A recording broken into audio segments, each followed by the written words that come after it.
मेरा नाम रियासत है और मेरी मर्दानगी और शुजाअत पे हर लड़की फ़िदा हो जाती थी। शुरू से ही मेरे इर्द-गिर्द लड़कियों का जमघटा लगा रहता था। जब मैं 18 साल का हुआ तो सबसे पहले मेरी कज़न के साथ मेरा गलत काम हुआ था। वो भी उसने मुझे ज़बरदस्ती करवाया था। मेरा दिल नहीं मान रहा था लेकिन उसने मुझे ज़बरदस्ती मुझसे करवाया था। मेरी खूबसूरती का ये आलम था कि 6 फुट का कद है, घनी मूंछें, हल्की-हल्की दाढ़ी, पूरे जिस्म पर स्पेशली छाती पे बाल। और जो लड़की मुझे देखती थी मेरे वाइट रंग की वजह से मेरे पर दीवानी हो जाती थी। स्कूल, कॉलेज और यूनिवर्सिटी की बेशुमार गलत लड़कियों के साथ मैं गलतकारी कर चुका था और उनसे पैसे भी लेता था। फिर मैंने अल्लाह से माफ़ी मांगी और तौबा कर ली कि मैं ये गलत काम नहीं करूँगा। मेरी शादी होगी और मेरे 2 बच्चे भी हैं। 35 साल की उम्र में मैंने एक बंगले में नौकरी स्टार्ट की। वहाँ पे सिर्फ मालिक था और मालकिन थी। मालिक की उम्र 60 साल थी और जो मालकिन थी वो 30 से 32 साल की उम्र की एक भरपूर खातून थी। मैंने कभी अपनी मालकिन को गलत नज़रों से न देखा। मैं बड़ा परेशान रहता कि यार इसकी किस उम्र में इस लड़की के साथ शादी हो गई और उन दोनों के कभी लड़ाई झगड़े की आवाज़ भी ना आई थी मुझे। एक रात मुझे प्यास लगी तो मैं पानी पीने घर के अंदर चला गया। मैं पानी पी के जैसे ही पलटा मुझे सामने मालकिन नाइटी सूट में सामने एक सोफे पर टेक लगाए बैठी नज़र आई जो मुझे देख रही थी। मैं खामोशी से लंबे लंबे कदम उठाता हुआ बाहर आ गया। मुझे उस मालकिन की नज़रों की तपश अपने पेट में महसूस हो रही थी। मैंने बाहर आके अपनी ड्यूटी अंजाम दी और सुबह जाके अपने क्वार्टर में लेट गया। अगले दिन फिर जब मुझे रात को किसी पे प्यास लगी मैं तो अंदर चला गया।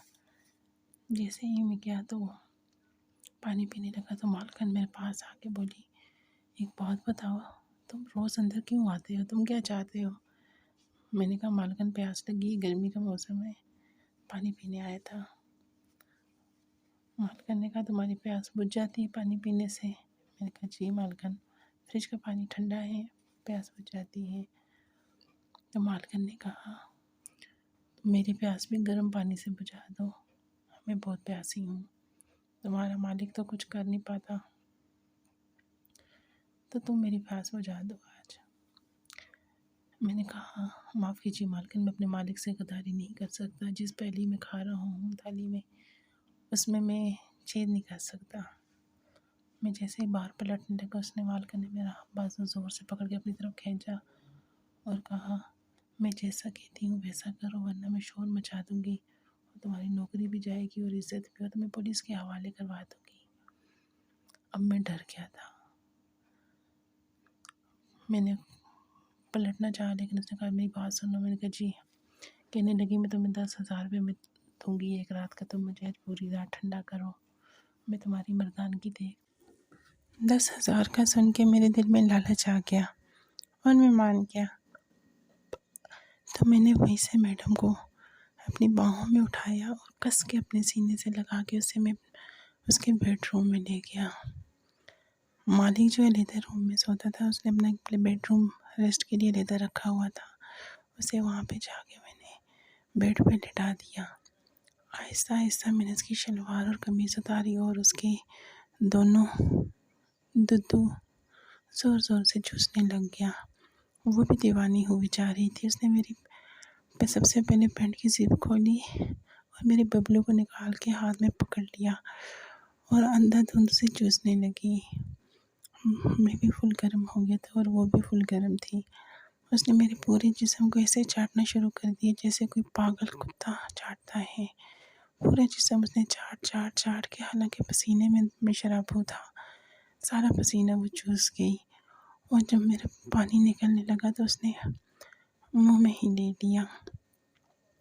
मैं भी उसे चूमा और चाटा जा रहा था। उसने मेरा मुंह पकड़ के अपनी पी पे लगाना चाहा लेकिन मैंने ऐसा नहीं किया और मैंने उसे उल्टा करके उसे पीछे से चाटना शुरू कर दी जिससे वो और मचल मचल के पागल हुई जा रही थी।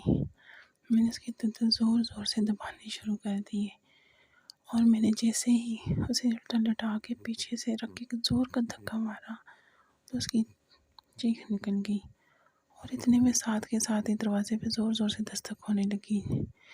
तो हम दोनों परेशान हो गए कि किसी ने ज़ोर का झटका मार के दरवाज़ा खोला और 2 डाकू अंदर आ गए। उनके पास गन्स थी। उन्होंने कहा तुम्हारे पास जो कुछ भी है निकालो। तो मैंने जल्दी से अपने कपड़े पहनने लगा और लड़की ने भी कपड़े पहन लिए। तो उन्हें डाकुओं को कुछ नज़र ना आया। तो उन्होंने मुझे कहा कि अपनी बीवी से को अपने ज़ेवर निकाल के मुझे दे। नादानी में मेरे मुँह से निकल गया, ये मेरी बीवी नहीं है, मैं तो उसके घर का गार्ड हूँ मैं, मुझे नहीं पता कुछ भी। उन्होंने कहा तुम दोनों को ज़िंदा रहने का हक़ नहीं है गद्दारो, तुम अपने शोहर के साथ हो, तुम अपने मालिक के साथ गद्दारी कर रही है। कि उन्होंने अंधाधुंध फायरिंग स्टार्ट कर दी। मेरी टांगों में गोलियां लगी और मेरी बीवी की भी, मालकिन की भी गलत जगह पे 2-3 गोलियां मार के वो चले गए। इतने में मालिक आ गया। कपड़े तो हमने पहने ही हुए थे। मालिक ने खैर हमें हॉस्पिटल पहुंचाया। तो मेरी दोनों टांगें नकारा हो चुकी थी और मेरी बीवी जो बन रही थी मालकिन, उसकी 3-4 जगह पे गोलियां लगी थी। खैर ट्रीटमेंट के बाद जब हम घर वापस आए तो मालिक ने मालकिन को तलाक दे दी क्योंकि वो बिल्कुल नकारा हो चुकी थी और मेरी भी दोनों टांगों में गोली लगने की वजह से मैं अपाहिज हो गया था। तब मैंने सोचा कि गलत काम का गलत नतीजा होता है। अगर मैं उस औरत की बातों में ना आता और बाहर ड्यूटी देता तो घर में ना चोर दाखिल होते ना हमें ये सज़ा मिलती। आज वो भी व्हीलचेयर पे है और मैं भी व्हीलचेयर पे हूँ। लेकिन एक बात ये हुई कि मैंने उससे शादी कर ली है और अब मेरी 2 बीवियाँ हैं और मेरी पहली बीवी उसकी भी खिदमत कर रही है। कहानी अच्छी लगे तो लाइक और शेयर कर देना। मज़ीद कहानी के लिए कमेंट करें और लाइक ज़रूर करें भी। कहानी है मेरी।